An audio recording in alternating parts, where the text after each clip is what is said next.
Hey YouTube, this is M1 American here. I wanted to share with you guys one of my creations. This is a external light or auxiliary light setup I have with magnets and suction cups I came up with to resolve a problem of not having a light bar or not being able to have a light bar. Either way, these work great in emergency situations or just backup lighting if you're camping or just need external lighting for any situation you come in but don't want lights hanging all over your vehicle the whole time. So this is a pretty cheap, easy solution to do.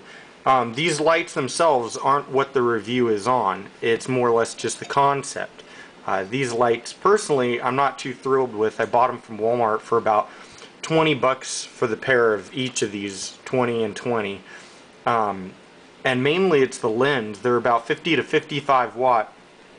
But as you can see, it's a smooth reflector, and the glass, the lens itself, is crystal clear, which doesn't really do a whole lot for light dispersion. And if you're going for a spotlight, that works good, but you need more power than 55 watts. It doesn't go very far. So what I need is something, personally, is something with a little more light dispersion, like a floodlight, or something with a lot more power to use as a spotlight. But either way, so this is just for the concept, the mounting concept of it, and the purpose, the POU, I guess you would call it. Okay, so first I'm going to show you guys just what I have set up here. With this first light, I have two magnets mounted to it. These are each, I think these are 12 or 25 pound pull. Two of them, so they hold pretty decent. At first I actually had just one mounted dead center, just one of these mounted dead center, but it made it a little wobbly. Not that I was too concerned, but I thought if you're doing, you know, off-roading or something, or going a little faster, that might actually come off the vehicle, and that would be a bad situation. So I mounted two to these, or you could go with just one bigger with a higher pull rate or magnetic rate in the center. But I like this because it really takes out the ability for it to wobble around with two magnets, even if they're not the highest power. But trust me, these two right here, they hold just fine. Bought them for about $2.50, I think, per each magnet. I have four, so two on each light at $2.50 a piece from Ace Hardware. Not a bad deal. So these ones, I keep this whole deal in a tote. Now the wire, I kind of did my own wiring harness here. What I did was I took the existing wiring setup that came with the lights and I rewired it. I wired it together so I could actually use it mobile. So these are never plugged in. All I do is plug and play. Plug this in, which I also got this from Walmart. You can also get it at most automotive shops like Kragen and AutoZone. I think these are about, they're about $1.99 or maybe $2.50 as well. Here's the packaging it comes in, made by 3M. Pretty good setup. Gives you a positive and a negative. Really easy to hook up. As regards to this though, it does only come with a 5 amp fuse inside of it, which is in here. And what I did, because these lamps are not 5 amp, they're actually 15 amp. I had to, you just pull out the fuse, put in the existing fuse that comes with your lights, pull them out of the bay that it comes with, pop it into here, screw it back on, and there you go.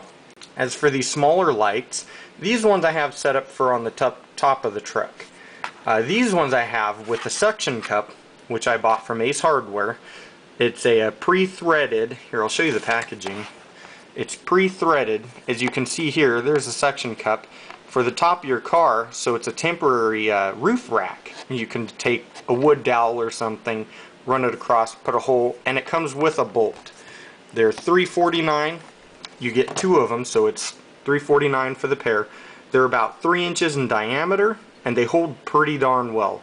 Now these lamps themselves are pretty lightweight. You can see there's not even a casing to the back of it. All they did to protect it was add this rubber gasket to cover the back of the lamp where it connects.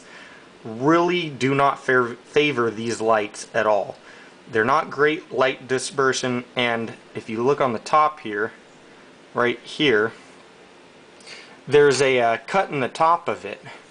And I'm guessing the use for this is heat dispersion, which is inside it gets a little too hot, so it's supposed to let the heat out. Well, unfortunately it's on top, so any water that comes in stays inside, any moisture and stuff. Now if you're four-wheeling or maybe it starts to rain, all that's going to do is collect till your lamp explodes, and then you're out. So you have to go buy new lamps, you have to somehow find a way to get inside of it and clean it out. So what I'm doing is I flipped the light over. This is the bottom. All I did was turn it. So see, you can kind of tell the difference here.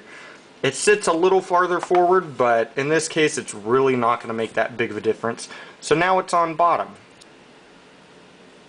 Now nothing comes in for the top, but if anything does come in from the bottom, it goes right back out and I don't have to worry about it hitting the lamp. So that's a temporary solution for that. If you're wondering what this glue on the bottom is for, is because I'm attempting to put some felt or some cloth on the bottom as so I don't scratch the paint on my vehicle.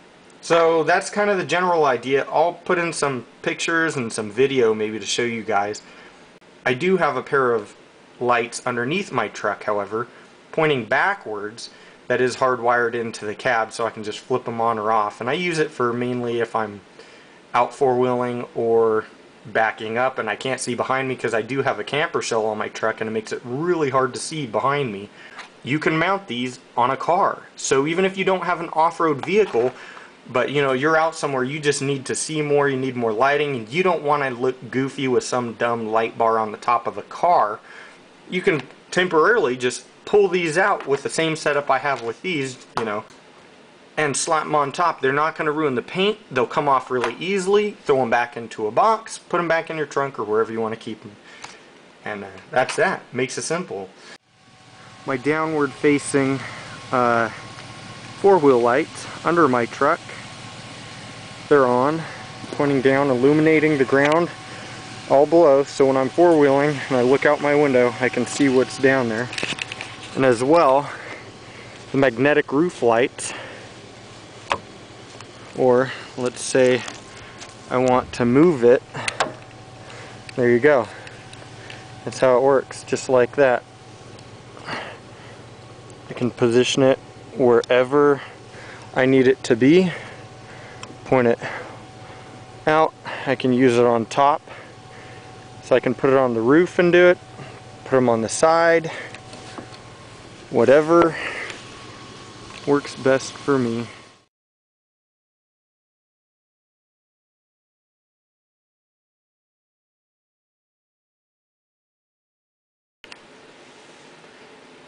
So all in all, this video really isn't about the lights themselves. It's about the concept of being able to box up your auxiliary lights, your four-wheel lights, pack them away, use them in emergencies, and be versatile. These aren't stuck to just a light bar that's on the top of your vehicle. I can mount these on the side. I can mount them just below the door, underneath, on top, facing forward, backward, down, up, wherever I need. Very versatile. So that also frees up all the need for needing a light bar and all that stuff. Although I'm not knocking on them, because having a light bar can be really handy as well. You can mount bigger, more powerful lights permanently, and you don't have to get in and out of your vehicle. You just flip them on for the most part. But that's not what the purpose of these ones. That's not what I was going for. This was more of a a backup, or if I need some pointing out the back end, as I have these for. I don't want them mounted there permanently. I just want them there temporarily if I'm camping or something on that sort. So it's a good option. It gives you a little variety of what you can do now, and I'm hoping maybe this can spawn some more ideas with you guys. Currently I'm looking into some small, they're about the size of two of these stacked LED lights. They seem to work pretty good, flood and spot, but they're pricey. They're about $165. But if I get a pair, I'll do a review on those and show you guys how that is. So I hope you enjoy this video. Please rate, comment, subscribe, and leave any suggestions down below.